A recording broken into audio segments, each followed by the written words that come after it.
ನಮ್ಮ ಈ ಒಂದು ಚಿಕ್ಕ ಚಿತ್ರಕ್ಕೆ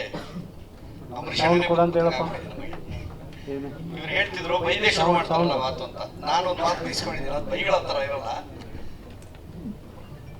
ಚಿತ್ರಸಂಘದ ನಮ್ದು ಕಲಾವಿದರ ಸಂಘದಲ್ಲಿ ಒಂದು ಕಾರ್ಯಕ್ರಮ, ನಾನು ಮಿತ್ರ ಅವರು ಊಟ ಮಾಡೋದಕ್ಕೆ ಹೋಗ್ತಾ ಇದ್ವಿ. ಅವ್ರು ಯಾರು ಹೇಳಿದ್ರು, ಅಣ್ಣ ಅವ್ರು ಊಟನೇ ಮಾಡ್ತಾರೆ, ಊಟನೇ ಮಾಡಿಲ್ಲ ಹೊರಟ್ರು. ಏಯ್ ತಬಲ ಬರೋಇಲ್ಲಿ, ಅವನ ಕರಿ ಹಾಕೊಳ ಬರೋಇಲ್ಲಿ, ಹೋಗ ಊಟ ಮಾಡ್ಕೊಳೋರು ಮುಚ್ಕೊಂಡು.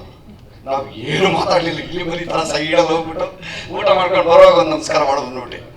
ಕಲ್ಮಶ ಇಲ್ಲ ಹೃದಯ ನೋಡಿ ಅದು. ಅದಕ್ಕೆ ಹೃದಯ ಚೆನ್ನಾಗಿದ್ರೆ ಬೆಳೆ ಚೆನ್ನಾಗಿರುತ್ತೆ ಅಂತ, ಭೂಮಿ ಚೆನ್ನಾಗಿಟ್ಕೋಬೇಕು ಮನುಷ್ಯ. ಅದಕ್ಕೆ ಅವ್ರು ಎಲ್ಲರೂ ನನ್ಗೋಲು ಉಳಿದಿದ್ದಾರೆ. ಅದಾದ್ಮೇಲೆ ನಮ್ಮ ಈ ಚಿತ್ರಕ್ಕೆ ನಿರ್ಮಾಣಕ್ಕೆ ಸಪೋರ್ಟ್ ಮಾಡಿದಂತಹ KRS ಪ್ರೊಡಕ್ಷನ್ಸ್ ಅಂತ ಹೇಳಿ 4 ಜನ ಸ್ನೇಹಿತರು. ಅಂದ್ರೆ ನಾನೇನು ದುಡ್ಡು ಹಾಕ್ಲಿಲ್ಲ, ಬರವಣಿಗೆ ಮತ್ತು ವರ್ಕಿಂಗ್ ಪಾರ್ಟ್ನರ್ ತರ ಕೆಲಸ ಮಾಡಿದೆ. ಅವರು ನಾವು ಯಾರು ಕಾಣಿಸ್ಕೊಳಕ್ಕಾಗಲ್ಲ, ಎಲ್ಲ ದೂರ ದೂರ ಇದ್ದೀವಿ, ನಿನ್ನ ಮುಂದಾಳತ್ವದಲ್ಲಿ ನಡೀಲಿ ಅಂತ ಹೇಳಿ ನನ್ನನ್ನ ಮುಂದೆ ಬಿಟ್ಟರು. ಇಬ್ಬರು ಬಂದಿದ್ದಾರೆ, ಬನ್ನಿ ವೇದಿಕೆ ಮೇಲೆ ಅಂದ್ರೆ ಹಿಂಗಂತಾರೆ, ಯಾಕೆ ಅಂತ ಗೊತ್ತಿಲ್ಲ. ನೀವು ಪೋಷಕರಾಗಲು ಕಾಯುತ್ತಿದ್ದೀರಾ? ಚಿಂತಿಸದಿರಿ. ಓಯಾಸಿಸ್ ಫರ್ಟಿಲಿಟಿ 90,000 ದಂಪತಿಗಳ ಜೀವನದಲ್ಲಿ ಸಂತೋಷವನ್ನು ತಂದಿದೆ. 7825893601 ಗೆ ಕರೆ ಮಾಡಿ, ಅತ್ಯದ್ಭುತ ರಿಯಾಯಿತಿ ಪಡೆಯಿರಿ ಹಾಗೂ ಎಲ್ಲರಿಗೂ ಗುಡ್ ನ್ಯೂಸ್ ಕೊಡಿ.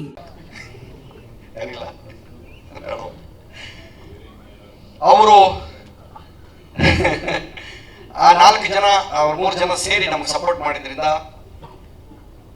ನಾಗೇಶ್ ನಾವು ಕರೆಯೋದು, ಅಥರ್ವ ಆರ್ಯ ಅವರ ಸಿನಿಮಾ ಹೆಸರು. ಅವರ ಒಡನಾಟ 16 ವರ್ಷದಿಂದ ನನ್ನ ಸ್ಕ್ರಿಪ್ಟಲ್ಲೆಲ್ಲ ಅವರು ಜೊತೆಲಿ ಇರ್ತಾ ಇದ್ರು. ಸೊ ಇದು ಯಾವುದೋ ಒಂದು ಥ್ರೆಡ್ ಈ ಥರ ಇದೆ ನೋಡಿ ಅಣ್ಣ ಹಾಗೆ ಅಂತ ಬಂದಾಗ ಹುಡುಕಾಟದಲ್ಲಿ ಇದ್ದು ಹೀಗೆ ಸ್ನೇಹಿತರೆಲ್ಲ ಸಿಕ್ಕಿ ಇವತ್ತು ಒಂದು ಸಿನಿಮಾ ಆಗಿದೆ. ಇದಕ್ಕೆ ಎಲ್ಲರೂ ಸಪೋರ್ಟ್ ಮಾಡಿದ್ದಾರೆ ನಮಗೆ. ನನ್ನ ಭಾವ ಪ್ರೇಮ್ ಸರ್, ನಾವು ಭಾವ ಅಂತಾನೆ ಪ್ರೀತಿಯಿಂದ ಮಾತಾಡ್ಸೋದು. ನಾನು ಹೋಗಿ ಹೇಳಿದೆ, ಈ ಥರ ಒಂದು ಥ್ರೆಡ್ ಮಾಡ್ತಾ ಇದ್ದೀವಿ ಸಿನಿಮಾ ನೋಡಿ ಭಾವ ಏನೋ. ಅದಕ್ಕೆ ನೀನು ಇಷ್ಟೊಂದೆಲ್ಲ ರಿಕ್ವೆಸ್ಟ್ ಮಾಡಬಾರ್ದು, ಡೇಟ್ ಹೇಳಬೇಕು ಅಂದರು. ತುಂಬಾ ಥ್ಯಾಂಕ್ಸ್ ನಿಜವಾಗ್ಲು. ಯಾಕೆಂದ್ರೆ ಇವತ್ತು ನೀವೆಲ್ಲ ಬಂದಿರೋದು ನಮ್ಗೆ ಎಷ್ಟು ಖುಷಿ ಆಗ್ತಾ ಇದೆ ಅಂತಂದ್ರೆ, ಹೊಸ ಪೀಳಿಗೆ ನೋಡಿ 4 ಜನ ಸಿಂಗರ್ಸ್ ಹೊಸಬರು. ನಮ್ಮ ಆಕಾಶು ಅವರು ಇನ್ನೂ ಕಾಣಿಸ್ಕೊಂಡಿಲ್ಲ ಅಷ್ಟೇ, ಕೆಲಸ ಹಳಿದೆ, ಪರಿಚಯ ಹೊಸದು. ನನ್ನ ಕವಿವರಿಗಳು ಎಲ್ಲ ಬಂದಿದ್ದಾರೆ, ಕವಿ ಸರ್ ಬಂದವ್ರೆ. ಆ 4 ಜನ ಯಾರು ನಾನು ಫೋನ್ ಮಾಡಿದ್ರು ಬನ್ನಿ ಅದೇನು ಹೇಳಿ ನನಗೆ ವಿಷಯ ಹೇಳಿ, ಡೈರೆಕ್ಟರ್ಕಲ್ಲಿ ಹೇಳಿಸಿ ಅಂದ್ರೆ ಹೊರತು ಯಾರು ಹಣಕಾಸಿನ ಬಗ್ಗೆ ಮಾತಾಡಲಿಲ್ಲ. ಅವರೆಲ್ಲರೂ ನಮ್ಮ ಮೇಲಿಟ್ಟರು ಪ್ರೀತಿಗೆ ನಾನು ಚಿರಋಣಿ, ಧನ್ಯವಾದಗಳನ್ನ ಅರ್ಪಿಸ್ತೀನಿ ಎಲ್ಲರೂ. ನೆಕ್ಸ್ಟು ನಮ್ಮ ಟೀಮು, ನಮ್ಮ DOP ಅವರು ಮಾತಾಡಲ್ಲ ಜಾಸ್ತಿ, ಹೀರೋಯಿನ್ ಹತ್ರ ಏನೋ ಮಾತಾಡ್ತಿದ್ರಲ್ಲ, ಯಾರು ಹೇಳಿದಪ್ಪ ನಾನು ನೋಡಿಲ್ಲ. ಏನಮ್ಮ ಯಾಕೆ ಅಡ್ಡ ಇಟ್ಕೊಂಡ್ಬಿಟ್ರೆ ಇಲ್ವಾ? ಸರಿ, ನಾವು ಕಾಲಿ ನಿಂತಿದ್ವಿ ಅಲ್ಲಿ ಶೂಟಿಂಗಲ್ಲಿ, ಅದಕ್ಕೆ ಹೇಳಿದೆ.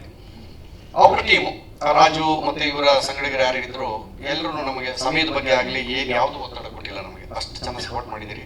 ಇಡೀ ನಿಮ್ಮ ತಂಡಕ್ಕೆ ಧನ್ಯವಾದಗಳು ಸರ್.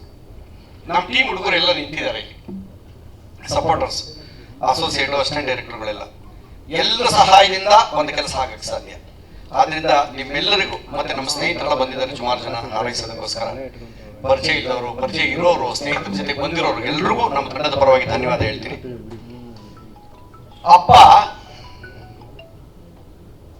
ಅಮ್ಮ ನಂಬಿಕೆ ಅಂತೆ, ತಾಯಿ ಸಮಾನ, ನಂಬಿಕೆ ತಾಯಿ ಸಮಾನ.